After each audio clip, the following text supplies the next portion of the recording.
Class, welcome back बच्चों। तो प्यारे बच्चों, स्टार्ट करते हैं नया लेक्चर।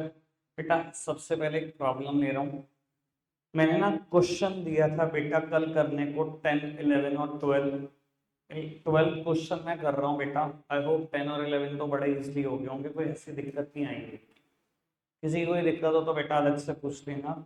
12th क्वेश्चन मैं अभी कर रहा हूँ। 13 और 14 तो आज का होमवर्क है ही है। इसके अलावा होमवर्क में एक आध क्वेश्चन और बढ़ेगा। 13, 14 तो लिख ही लो, एक आध क्वेश्चन और बढ़ेगा। ठीक है जी, एक बार फटाफट से 12th क्वेश्चन पढ़ते हैं और बेटा स्पीड पर इसको सॉल्व करते हैं ताकि एक नया कंसेप्ट भी आज कर सके। अंकित, भानु और चारों पार्टनर है किसी फर्म में। Profit and losses equally share करते हैं और कैपिटल भी सबने 2.5 लाख रुपए ही लगाई है। 1 अक्टूबर 23 अंकित और भानु ने लोन दिया है 2.5 लाख रुपए each to the firm, whereas चारों took a loan of 1 lakh from the firm on 1st of November 23। 1 अक्टूबर 23 को अंकित और भानु ने 2.5 लाख का लोन दिया, जबकि चारों ने फर्म से लोन लिया है 1 लाख रुपए का, वो 1 नवंबर को लिया। It was agreed among the partner that चारों will be charged interest at the rate 6% per annum। Partners में तय हो गया कि चारों से ब्याज जो लेनी है वो 6% लेनी है।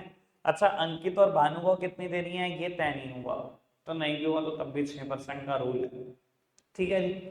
Interest on loan from partner was paid on 10th of April 24। मतलब अंकित और भानु के लोन पर ब्याज कब दिया हमने? 10 अप्रैल 2024 को दिया।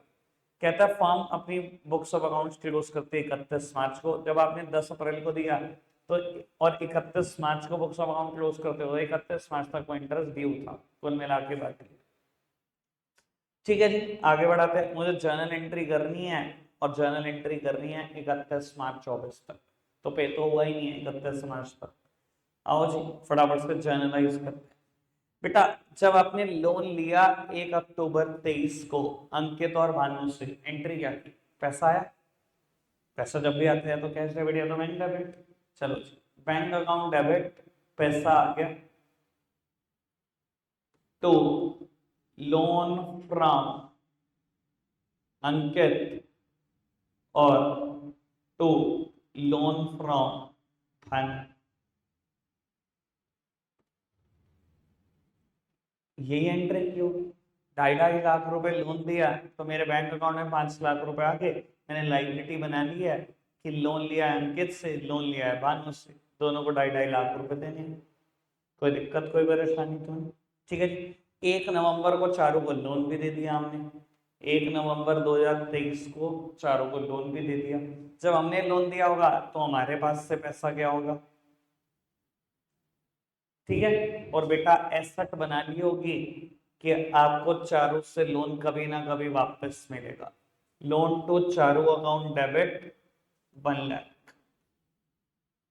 कभी ना कभी तो पैसा वापस मिलेगा। मैंने एसेट बना ली, दुनिया की सारी एसेट डेबिट होती कर रखी है डेबिट। ठीक है जी। 31 मार्च को क्या हुआ बेटा? 31 मार्च को आप ब्याज पे नहीं कर रहे हो, आपने 10 अप्रैल को पे करी तो 31 मार्च को तो पे नहीं करी। ब्याज निकालो पहले। बेटा 2.5 लाख रुपए लोन लिया था अंकित से, 2.5 लिया था भानु से। कैलकुलेशन एक ही बार कर लेते हैं। 6% ब्याज, 6 महीने की ब्याज। 6% गिवन ही था पर बेटा हमने पढ़ रखा इंडियन पार्टनरशिप एक्ट 1932 का प्रोविजन है। 6 महीने 1 अक्टूबर से गिन लो बेटा 31 मार्च तक, 6 महीने ही बैठते हैं। तो बेटा 7500 रुपए ब्याज मुझे दोनों को देनी थी पर मैंने दी नहीं, ड्यू चल रही है। तो बेटा दुनिया के सारे खर्चे डेबिट होते हैं, मैंने खर्चा तो दिखाया ही होगा। कल वाली बात, पीरियोडिसिटी और एक्रूवल की बात अगर याद हो तो दिखाना तो पड़ेगा, चाहे पे नहीं हो।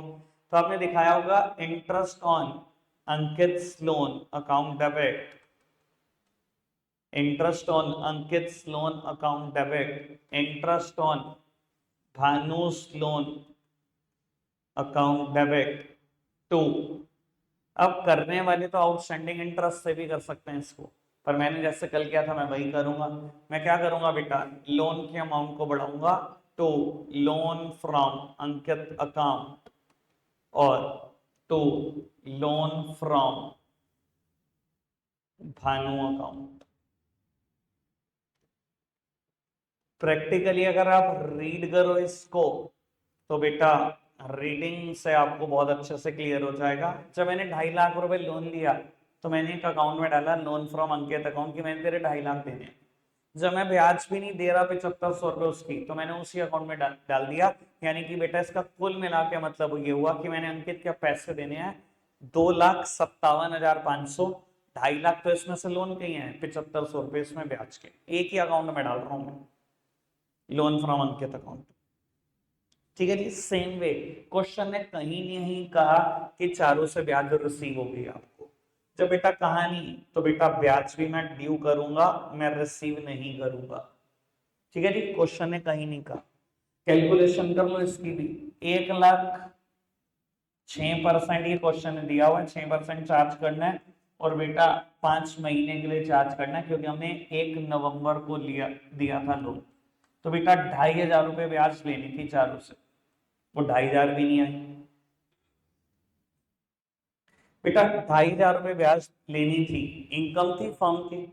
दुनिया की सारी इनकम क्रेडिट होती है, आपने किया होगा to interest income account. Debit किसको किया होगा बेटा?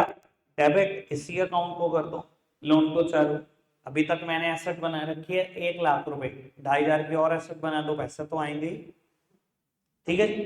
तो बेटा मैंने इसी अकाउंट को डेबिट कर दिया, loan to Charu account debit.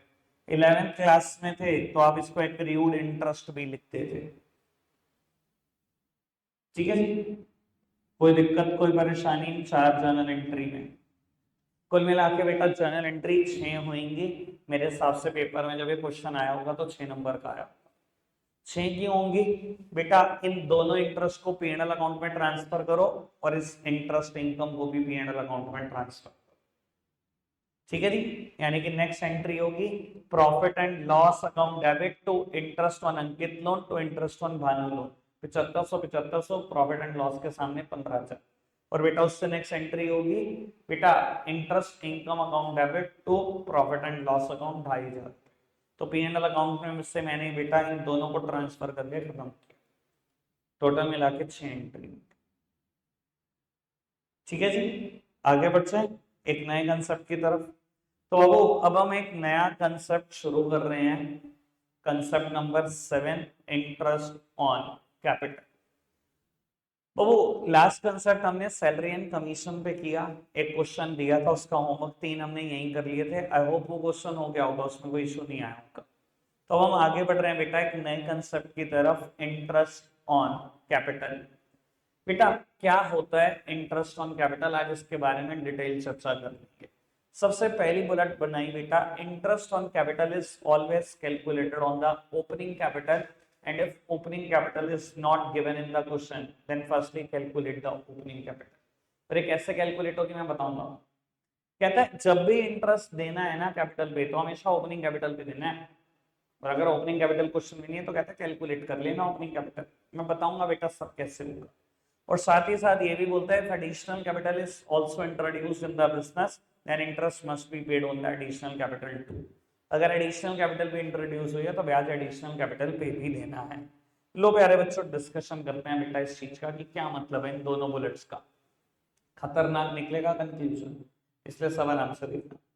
बेटा मेरा फाइनेंशियल ईयर है 1 अप्रैल 2023 और आपने बेटा जब बिजनेस शुरू किया तो कैपिटल लगाकर शुरू किया 1,00,000 रुपए, ये आपकी ओपनिंग कैपिटल। बिजनेस साल भर चला और 31 मार्च 2024 को आपके बिजनेस में मैं कहता हूं कैपिटल है बेटा 1,50,000 रुपए। अच्छा एक बात बताओ, कौन कहेगा कि क्लोजिंग कैपिटल पे ब्याज दे दो? मेरी आज के दिन कैपिटल हुई है 1,50,000 रुपए, कितना ब्याज दो एक दिन का? ऑब्वियसली जो ब्याज दिया जाना चाहिए किस कैपिटल पर दिया जाना चाहिए? पार्टनर को, जो उन्होंने बेटा साल के शुरू में लगाया।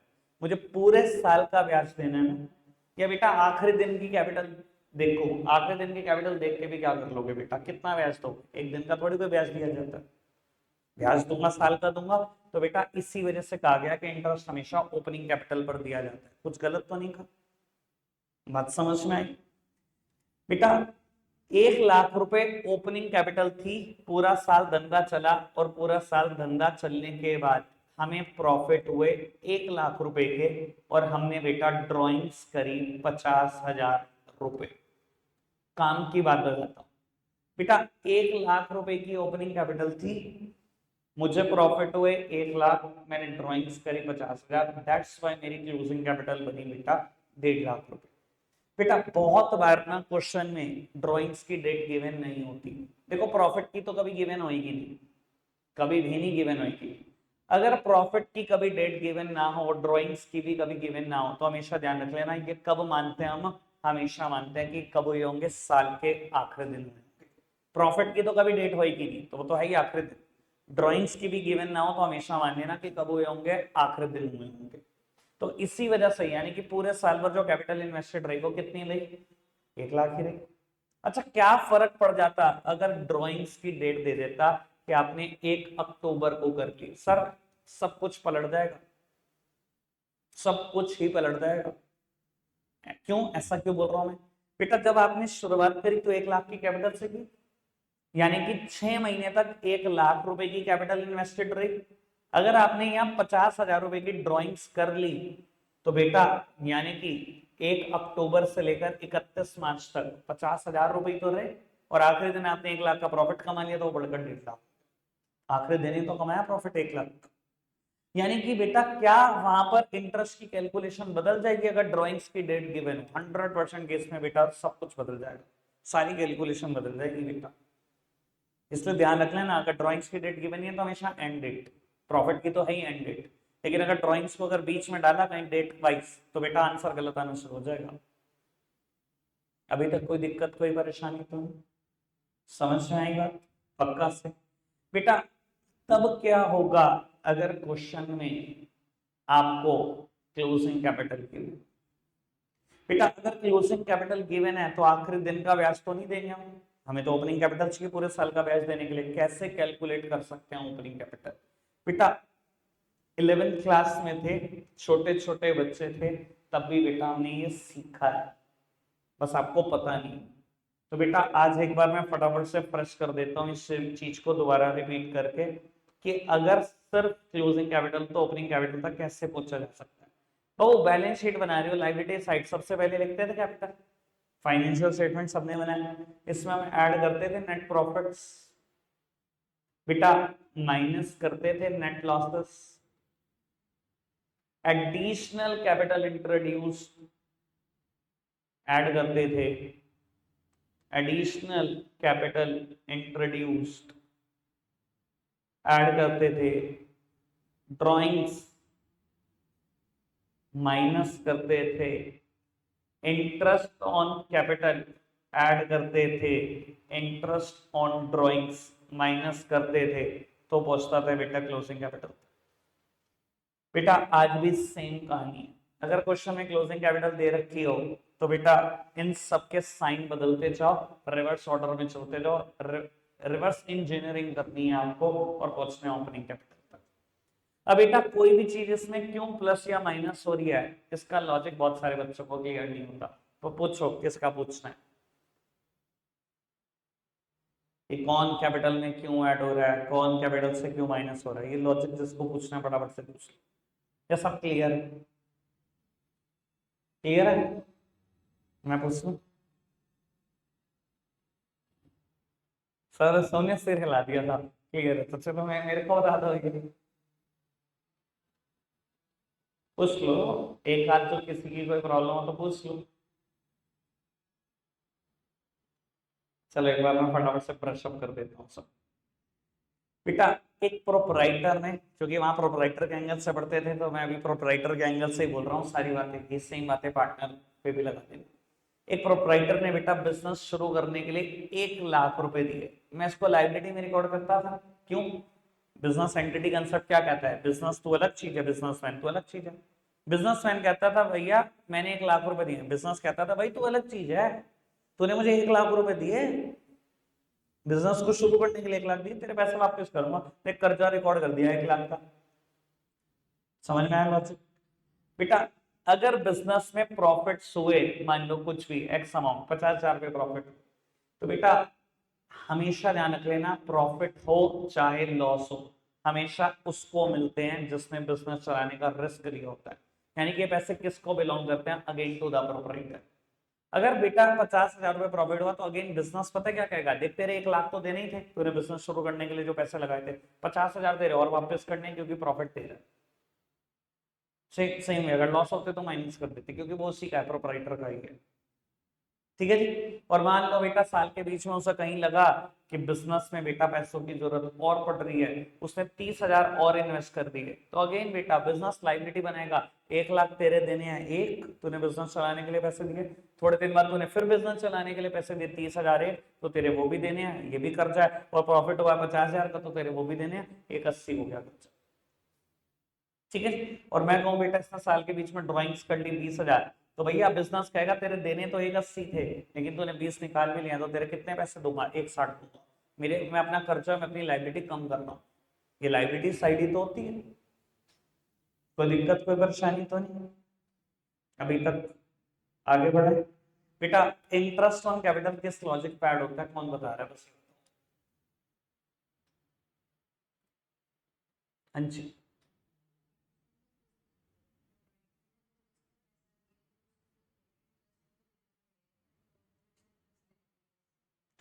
तो एक प्रोपराइटर ने बिजनेस शुरू करने के लिए पैसा दिया, और बिजनेसमैन ने ध्यान रख लेना, नगद लेन देन नहीं होता।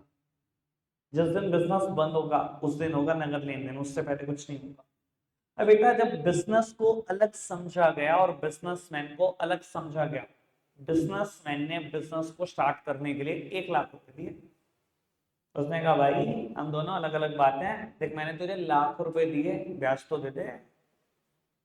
जब हम हैं ही अलग, और बिजनेस के एंगल से सोचो, जब बिजनेसमैन को अलग माना जा रहा है, चाहे मैं बाहर से लोन ले लूं, चाहे मैं बिजनेसमैन से पैसा ले लूं, दोनों चीजें जब दोनों ही अलग अलग हैं, दोनों बिजनेस का पार्टनी है, तो बेटा ब्याज तो दोनों को ही देनी पड़ती है। थर्ड पार्टी से लोन लिया हो चाहे बिजनेसमैन से लिया हो, ये काइंड ऑफ लोन ही तो है। तो बेटा बिजनेस सोच रहा है बिजनेसमैन को लोन देने की, मान लो कुछ भी 5%, मतलब 5,000 रुपए, 1 लाख पे 5%, 5,000 रुपए देने की सोच रहे बेटा। क्या बोलेगा बिजनेस कि मैं नगद तुझे नहीं दे रहा हूं 5,000, मैं क्या कर रहा हूं, देख अपनी लाइबिलिटी बढ़ा लेता हूं। देख मैंने लाइबिलिटी साइड में ना प्लस कर दिया इंटरेस्ट ऑन कैपिटल, तुझे 5,000 रुपए और देने हैं। Same way on the same logic बेटा, अगर ड्राइंग्स करी थी बिजनेसमैन ने, तो बिजनेस ने भी बोल दिया भाई अभी तो तू और मैं अलग अलग बात है, तूने पैसे निकाले लफटावट से ब्याज देता जा। मान लो बेटा ब्याज तय हो गया 1,000 रुपए, 5% तय हो गया 20,000, और वो नगद अगेन नहीं आएगा बिजनेस के पास। बिजनेस क्या कहेगा कि तू नहीं दे रहा नगद, कोई दिक्कत नहीं, मैं अपनी लाइबिलिटी कम कर लेता हूँ, मैंने जो तेरे पैसे देने उसमें से कम कर लेता हूँ। तो बेटा ऑन द सेम लॉजिक हम इंटरेस्ट ऑन ड्राइंग्स माइनस कर दें। क्लियर है बात?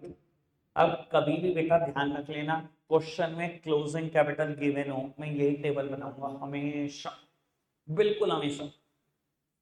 ठीक है जी। जब भी क्लोजिंग कैपिटल गिवन होगी मैं यही टेबल बनाऊंगा, क्लोजिंग कैपिटल लिखूंगा, जो जो फिगर दी होंगे सब पुट करूंगा, और रिवर्स इंजीनियरिंग करके ओपनिंग कैपिटल निकाल। ठीक है जी। बस ध्यान रख लेना, बैलेंस शीट नाम की कोई चीज लिखने की जरूरत है नहीं, तो बेटा ये मैं सब करूंगा बिना फॉर्मेट के, ऐसे होगा। ठीक है, मतलब अब मान लो यही क्वेश्चन था, सेम ये, ठीक है जी, कि मेरे को प्रॉफिट और ड्राइंग्स हुई और क्लोजिंग कैपिटल, और क्वेश्चन में ओपनिंग कैपिटल मिसिंग होती, ये कुछ नहीं है, और क्वेश्चन में बेटा ओपनिंग कैपिटल मिसिंग होती, मैं क्या करता बेटा, ओपनिंग कैपिटल में अगर नेट प्रॉफिट जोड़ो, अगर ड्राइंग्स माइनस करो, तो पहुंचते हैं हम क्लोजिंग कैपिटल तक। क्वेश्चन में क्लोजिंग कैपिटल गिवन है कितनी, 1.5 लाख रुपए, ड्राइंग्स गिवन है कितनी, 50,000, ड्राइंग्स कितनी गिवन है, 50,000, नेट प्रॉफिट कितने हैं, 1 लाख, ओपनिंग कैपिटल निकाल लेते हैं। कैसे निकलेगी ओपनिंग कैपिटल बेटा, 1.5 लाख है, देखो ये ना सीधे सीधे साइन लिखे हुए हैं, अगर सीधा चलोगे तो ओपनिंग कैपिटल में नेट प्रॉफिट जुड़ता है, ड्राइंग्स माइनस होता है, तो क्लोजिंग कैपिटल आता है। मैं उल्टा चल रहा हूँ, उल्टा चलना साइन में रिवर्स हो जाएंगे। 1.5 लाख में 50,000 जोड़ दो, 2 लाख हो गए, ये माइनस कर दो, मतलब ओपनिंग कैपिटल कितनी है, 1 लाख। ऐसे चल, कोई दिक्कत कोई परेशानी तो नहीं? पक्का से? अभी बेटा एक गुरु मंत्र दे रहा हूं, आराम से समझ लेना। इंटरेस्ट ऑन कैपिटल का जब भी क्वेश्चन आएगा, जब भी क्वेश्चन आएगा, ज्यादातर केस में आपको बैलेंस शीट देगा, ज्यादातर केस में बैलेंस शीट सब फंसा रहा है वो। बेटा बैलेंस शीट हमेशा कब होती है? फाइनेंशियल ईयर के आखिरी दिन। मुझसे ही पढ़े हो 11th में, बहुत कुछ बोलता है इसके बारे में, हमेशा फाइनेंशियल ईयर के आखिरी दिन। तो यानी कि इसका मतलब समझते हैं, बैलेंस शीट के अंदर जितनी आइटम दी हुई है सब आखिरी दिन दी हुई है, यानी कि जो कैपिटल दी होगी हमेशा क्लोजिंग कैपिटल होगी फाइनेंशियल ईयर के आखिरी दिन। ध्यान रख लेना, अगर बैलेंस शीट गिवन है ना तो सीधा सीधा सा मतलब है क्लोजिंग कैपिटल है। रिवर्स इंजीनियरिंग करो, ओपनिंग कैपिटल निकालो तो ब्याज निकालो। क्लियर है बात? पक्का से? एक आखिरी बात, इंटरेस्ट ऑन कैपिटल में बेटा सेकंड बुलेट क्या थी? सेकंड बुलेट लिखी हुई थी कि interest on capital additional capital पे भी देना है, अगर एडिशनल कैपिटल का भी इंट्रोड्यूस हो गया तो। समझाने के लिए बात बोलता हूँ बेटा। मान लो जब आपने धंधा शुरू करा तो 6 लाख रुपए की कैपिटल से किया, और बेटा 1 अक्टूबर को महसूस दिया प्रोपराइटर को कि ये पैसे कम पड़ रहे हैं, उसने 3 लाख और लगा दिए। ठीक है जी, और आखिरी दिन कुछ भी प्रॉफिट हो गया, कुछ भी ड्रॉइंग्स हो गया, मान लो बेटा प्रॉफिट अगेन 1 लाख का हो गया और ड्रॉइंग्स कर ली 2 लाख की, तो बाबू आखिरी दिन कैपिटल कितनी? 6 + 3 9 10 8। ठीक है, मैं कहूं ब्याज कितनी? बेटा ये 6 लाख रुपए इन्वेस्टेड रहे 6 महीने तक, फिर हो गए 9, 3 उसने और लगा दिए, और ये 9 लाख रुपए इन्वेस्टेड रहे 6 महीने तक। चाहे तो ऐसे निकाल दो, मान लो अगर इंटरेस्ट का रेट 10% हो तो 6 लाख का 10% 6 महीने तक, और बेटा 9 लाख रुपए इन्वेस्टेड रहे अगले 6 महीने तक। एक तो तरीका ये है ब्याज निकालने का। दूसरा, कुछ लोग ऐसे सोचते हैं कि 6 लाख रुपए तो पूरे साल तक इन्वेस्टेड रहे और 3 लाख रुपए रहे 6 महीने तक, ऐसे सोच लो, वो भी तरीका ठीक है। 6 लाख रुपए तो पूरे साल तक इन्वेस्टेड रहे और 3 लाख रुपए इन्वेस्टेड रहे हैं 6 महीने तक। आंसर दोनों से ही सेम आएगा, कोई फर्क नहीं पड़ता उससे।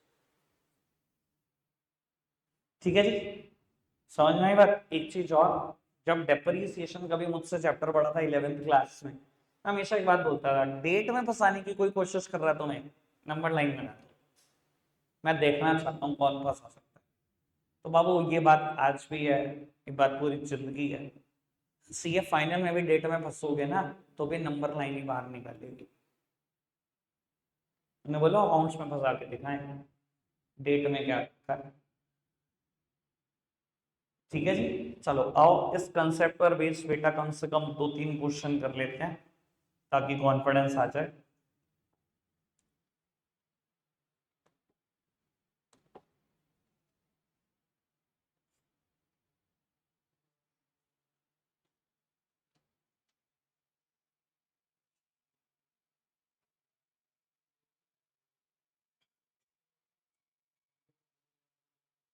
सर बुक में ना क्वेश्चन स्टार्ट है 28, 29, 30, 31 एंड 32। 5 क्वेश्चन है जिसमें से भी 3 ही हो पाएंगे, 2 भी पेंडिंग रहेंगे, कुछ आगे के कंसेप्ट के भी बेस्ड क्वेश्चन है, पहले वो आ जाए तो करेंगे इसको। ठीक है, जो आज 3 हो सकते हैं उनकी चर्चा शुरू करते हैं। पहले क्वेश्चन नंबर 30 की चर्चा शुरू करते हैं। बाबू कहता है from the following balance sheet of long and short calculate interest on capital at the rate 8% per annum for the year ended 31 March 24।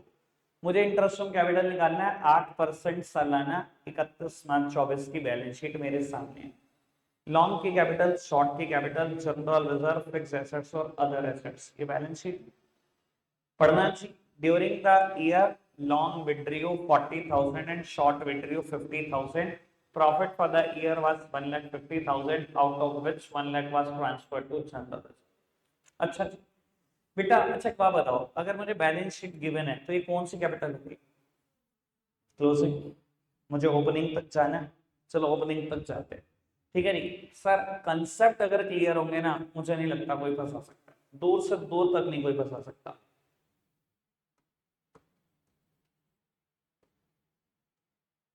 Long और शॉर्ट दो पार्टनर हैं, क्लोजिंग कैपिटल एक 20 और एक 40 है, एक 20 और एक 40। और अगर आपने क्वेश्चन ढंग से पढ़ा है तो कुल मिला के सिर्फ दो ही एडजस्टमेंट है, एक प्रॉफिट की, दूसरे ड्रॉइंग्स की। ओपनिंग कैपिटल में प्रॉफिट जोड़ेंगे और ड्रॉइंग्स माइनस करेंगे तो आएगी क्लोजिंग कैपिटल। बेटा देखना जरा, एक 20 और एक 40, एक 20 और एक 40। बेटा कितने दे रखे हैं मुझे ड्रॉइंग्स? 40 और 50,000। 40,000 और 50,000। मैं टेबल जो हमेशा बनाता हूं सीधा सोच के बनाता हूं कि ओपनिंग कैपिटल में ये माइनस होगा, सीधा सोच के बनानी है, कैलकुलेशन बाद में उल्टे के हिसाब से कर। अब प्रॉफिट कितना, यहां पर अच्छा अच्छा खिलाड़ी कंफ्यूज होता है। प्रॉफिट कितना? 75,000। 1.5 लाख है। 25-25 क्यों बाबू? उसने कहा प्रॉफिट है 1.5 लाख रुपए। आपको सोचो, आपने पीएनएल एप्रोप्रिएशन अकाउंट बना रखा होगा बैलेंस शीट बनाने से पहले। उसने कहा प्रॉफिट है 1.5 लाख रुपए, 1.5 लाख का प्रॉफिट दिखाया होगा। कहता है out of which 1 lakh was transfer to general reserve. कहता है इसमें से 1 लाख जनरल रिजर्व में ट्रांसफर कर रखा है। तो यही तो लिखा होगा, to transfer to reserve 1 lakh, और जो बच गया 50,000 वही तो बटा होगा पार्टनर, मतलब 25-25 ही तो बटा होगा। समझ में आई बात? और अगर आप समझदार हो, ये 1 लाख रुपए यहीं से गए बैलेंस शीट में, मतलब कितना क्रॉस वेरीफाई होता है अगर आपके कंसेप्ट स्ट्रॉन्ग है तो। ये पीएनएल एप्रोप्रिएशन से ही गए हैं। क्लियर? यानी कि बेटा प्रॉफिट जो बटे होंगे वो 25-25 बटे होंगे। अब कहानी कुछ है नहीं, उल्टा चल रहे हो, साइन रिवर्स कर दो। दिस प्लस दिस एक साथ, minus this plus this minus this. Opening capital आ गई, ब्याज दे दो 8-8%। 1,35,000 का 8%, 2,700 रुपए कम कर दो 13,500 में से। 1,65,000 का 8%, 3,300 कम कर दो 16। ठीक है, डन। कोई दिक्कत तो नहीं, इजी वन। अब 2 मिनट के लिए मैं ट्राई करने का क्वेश्चन दे रहा हूं आपको, हो जाए तो बहुत बढ़िया। कोई कोई हिंट नहीं। 31, 2 मिनट है, हो गया ठीक, वरना 2 मिनट के बाद मैं कर रहा हूँ स्क्रीन के ऊपर।